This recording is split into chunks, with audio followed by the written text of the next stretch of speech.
I had experienced some weirdness in my vision, and I'd gotten sent by my ophthalmologist to a retinologist, and they said, oh, you have retinal neuropathy. And they said, well, keep an eye on it and see what happens. Nothing happened basically for a year and a half until all of a sudden I'm backing out of a space, and I was like, I don't have any peripheral vision. That's not good. So I called my ophthalmologist up, and he says, you know, I'm not sure what it is. I'm going to send you for an MRI. So that was November 1st, 2021. And I was diagnosed with not one, but 2 brain tumors. Because of the surgery I had, there was a lot of nerves that were cut, obviously with brain surgery.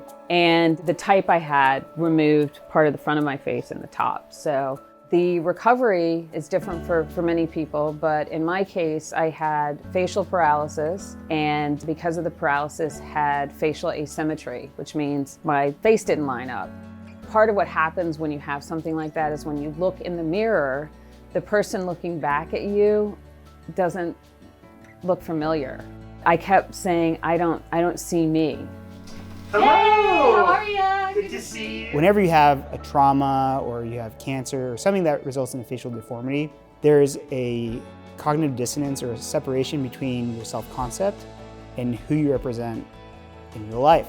And that change can be really jarring to the psyche. And so in doing surgery, sometimes what we're really doing is we're trying to bring back the self-concept and the reality to be more aligned. And a lot of patients, that's really beneficial. And so while, yes, we do surgery on anatomy, I think a lot of what we're doing is we're trying to restore that self-concept for patients.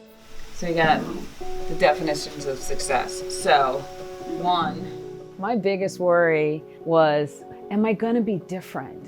What if people perceive me different? Because we make decisions about people based on their faces. Are they kind? Are they angry? Are they tired? Whatever it may be. And I had a face that I thought was not going to be the best representation of me.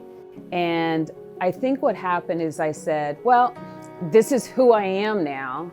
And, you know, they talk about the new normal that happens after, you know, something that happens. You have this new normal, but you still kind of long for the old normal. A little bit just here, just to smooth that out. This is really nice and smooth. With my training, I learned aesthetic surgery, but also I do a lot of reconstructive surgery. And I think it's really important that we marry the two. And a lot of times what people are searching for is they just want to look and feel better. And so specifically for Diana, we talked about, well, what can we do to bring symmetry to her upper face? And so we came up with a treatment plan that involved aesthetic techniques, both non-invasive and invasive, as well as surgical techniques. And in doing so, we started developing a strategy to see, well, how can we make her look and feel better? The effects were almost immediate. All of a sudden I had facial symmetry, and I went home and I looked in the mirror and I went, there she is. Sometimes the smallest thing can make the biggest difference.